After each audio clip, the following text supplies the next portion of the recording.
Hi. Fall's coming upon us real quickly here, and I've moved back inside where it's a little bit warmer and I can control the environment a little bit better. Also changed the camera, got a microphone. We'll see if this helps out the sound quality and everything else. Time will tell, or you'll tell me, I guess. Anyway, I recently had a request to talk about aeration. And what's this stuff all about? Why do you need to let a wine breathe? What does that mean? So let's start with that. I do want to say up front, I've got a disclaimer. This bottle here is full of water, colored water, because I'm going to be pouring the same stuff back and forth, and if you do that with real wine, it gets really nasty tasting for as much as I'm going to do it today. So, with that out of the way, we'll proceed right into it. Now, first of all, the concept of breathing is to allow the wine to oxidize.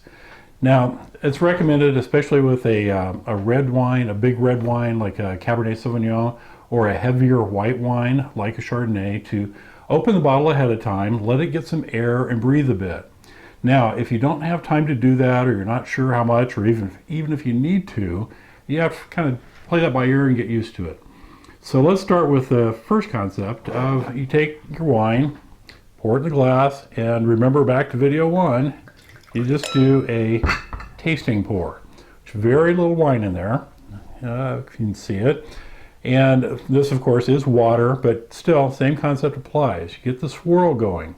Now, if you're still not good at doing this, put it on the table, put your fingers flat, and swirl it that way. Makes a lot of noise, but it's a safe way to do it. You're less likely to slop. So then, after you smell it and all that type of thing, then you do taste it. Now, how do you taste whether a wine needs to breathe or not?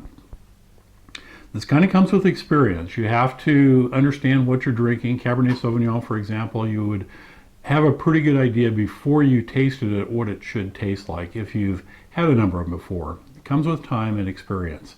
But if it just tastes kind of off and you're thinking, boy, it shouldn't be this way, it's kind of harsh, it's raspy on my throat, probably the solution is to let it breathe. So, several different ways to do that, to accomplish it. Literally, you can just open the bottle and let it sit for a while. Now, that's not always the most expeditious thing to do, especially when you have guests coming in a few minutes or something like that. So I'm going to dump that in there. Now, this is called a carafe. This is kind of one of your cheap, easy ways to do it. This particular one is plastic, so it actually works well for outside if you're out in the deck or something. But just simply pouring a bottle.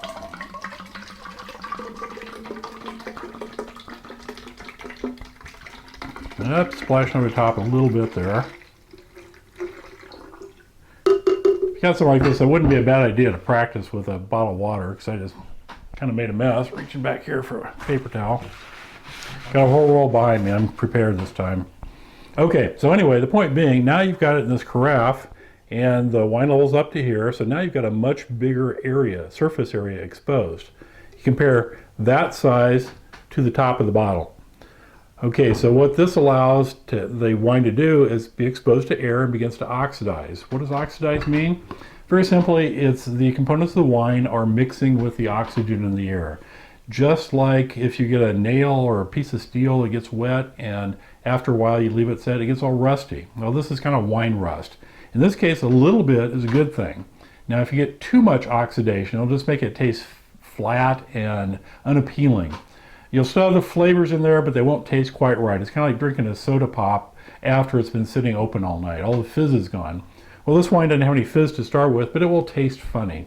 Sometimes you might get that with leaving something in the refrigerator too long. Uncover it, it picks up the refrigerator flavors. Your wine can kind of do that too. It'll pick up a little bit of the ambient flavors in the house. And if you got it sitting next to a kitty litter box, boy, you don't even want to drink that. So anyway, hopefully keep your wine in a better place. But yeah, having too much oxidation is bad for the wine. So you want to get it going and get it to breathing, and then try it again. Now, if you remember, I'll give you a little swirl here. We talked about this before. You taste the wine, doesn't taste quite right, and you give it a really good swirl. Right there, you're opening up the wine to a lot more oxygen, so it does begin to oxidize and breathe. Now, you sip it the second time, and wow, the flavor's changed. Or you just pour it in a glass, take a sip, kind of remember what it is, talk about something else with your friends, chat, come back 5 or 10 minutes later with no swirling even, taste it again, and the flavor will have changed. So in the cases where it really needs to breathe, a little bit more of the time you give it, the better it's going to taste, to a point. And you don't want to open a bottle and let it sit for 3 weeks out in the open where it can breathe. It'll taste bad. You just don't want to do that. So usually an hour or so, and depending on what you're doing with it. If you're putting in a carafe to help it breathe there, that's going to speed up the process. Okay, now, this is the carafe. We have another thing. This is specifically made for this type of thing, and I'm going to talk about something else here. It's a little screen. You probably can't see it that well, but we'll come back to that in a little bit. Now, here we have a different style of carafe. This is specifically made to get the wine to breathe. This one is labeled as a 1 liter. Now, what does that mean? Well, when you dump a bottle of wine in there, it's not going to fill it all the way to the top. If you recall, a wine bottle, typical wine bottle is 750 milliliters or 3/4, 0.75 liters. So now we got our wine bottle here. I'm just going to pour it on over into this one, just to give you an idea so you can see it. And again, just pour it into my colored water. Now, if this were real wine at this point, this would be about the last step you'd want to do with it, and this might even be overkill for aeration. All right, now, if I can hold this flat enough, you can see that the wine is only up to about there. Now, this is a glass container, so it's fragile. I have to treat it carefully. So it gives a lot of space on the surface. It's like a giant wine glass in a sense, because you've got all this space on top for the wine to breathe. Now you can give it a little swirl in here too, and you have to really swirl frantically to get it to spill out the top, but that'll speed up the aeration process. If you get what's referred to as a very tight wine, that's the thing to do, something like that. All right, now we go back into this one for a moment, because this particular one has an extra little interesting thing. Now I just picked this one up, so I haven't actually tried this, but we'll see what it looks like. It's like this little funnel device here. Now, instead of being open on the bottom, it's got some little holes around the edge. So let's see what that looks like. Now, this would normally be pouring out of the bottle, not a carafe. But here we go. Oh, this is actually kind of cool. Now, if this were real red wine, you might be able to see it, but it's kind of, I have to pour slowly on this. And I don't want to spill it all over, but I'll show you in a minute here what's happening. Again, you might be able to see this on the video, I'm not sure. But it does look really cool in person. I'm actually going to try this out with a real bottle too. Okay. Now what's happening is when it comes out the little holes in the side of this thing here, it's spraying along the sides and it just runs down all sides evenly. It actually looks pretty cool. So here again, it's just, again, another way to get some air in it. And there we go, it's a little messy. All right, now we have one last little item. There's all kinds of ways to aerate wine, but these are some of the more traditional ones, the carafe and the decanter. Now this one is fairly new in the marketplace, 5, 6, 10 years, I'm not sure exactly when it came out. The brand is actually called Venturi. And if anyone's familiar with carburetors and things like that, or the Venturi effect, Venturi being named after a person, it has to do with fluid dynamics and what happens with it when you change the space that fluids flow through. Well, this one can be hard to see from here, but it has a fairly good sized top, about the size of a quarter maybe.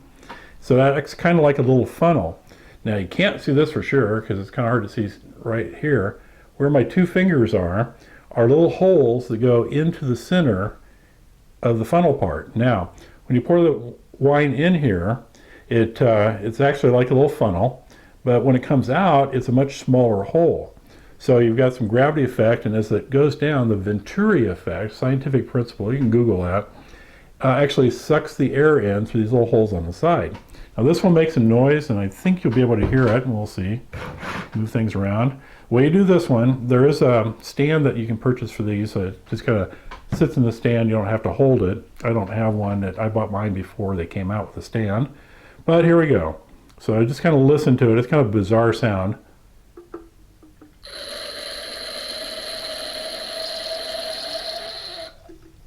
Wasn't that fun? All right, so that's the Venturi. What it does, just draws air in through this as it deposits into the glass.